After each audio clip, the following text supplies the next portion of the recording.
যারা পার্লামেন্টে যাবেন তারা যদি মানুষ খুন করে ভাই পার্লামেন্টে যান, তারা গিয়ে দেশবাসীর জন্য কি করবেন বলেন তো দেখি। বাংলাদেশে দুইটি উপনির্বাচন ছিল জাতীয় সংসদের, একটি শেরপুর আপনাদের পার্শ্ববর্তী জেলা, আর একটি বগুড়া। এই দুই জায়গায় আমরা আশা করেছিলাম যে নির্বাচনে, বিগত নির্বাচন যেভাবেই হোক, এখন একটা সরকার হয়ে গেছে, আমরা কেউ বসেছি সরকারি দলে, কেউ বসেছি বিরোধী দলে, এখন সুন্দরভাবে দেশটা সামনের দিকে এগিয়ে যাক।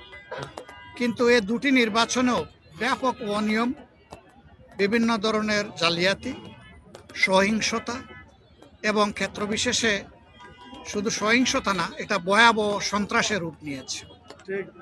এরকমই একটা বেদনাদায়ক ঘটনা ঘটেছে শেরপুর ৩ আসনে। এর আগেও আপনারা জানেন, যখন 12 ফেব্রুয়ারি নির্বাচন হওয়ার কথা ছিল, তার আগেও এই ধরনের সহিংসতায় আমাদের একজন উপজেলা সেক্রেটারি মৌলানা রেজাউল করিমকে খুন করা হয়। তার সাথে আরও 3 জন ফ্যাটালি, তারা ছিলেন অ্যাটাকড এবং ইনজিওর্ড। তারা এখনও চিকিৎসা নিচ্ছেন, এখনও আশঙ্কামুক্ত হননি।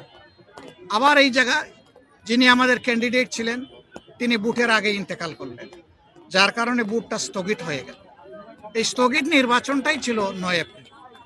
এই নির্বাচনেও একজন মানুষ আগে মারা গেল, আবার একজন মানুষ, এখন বয়স্ক মানুষ, আমি দেখলাম যে ওনার বয়স আমার ধারণা 78-80-র কাছাকাছি হবে, সেই রকম একজন মানুষকে ধারালো অস্ত্র দিয়ে তার মাথায় কোপ দেওয়া হয়েছে।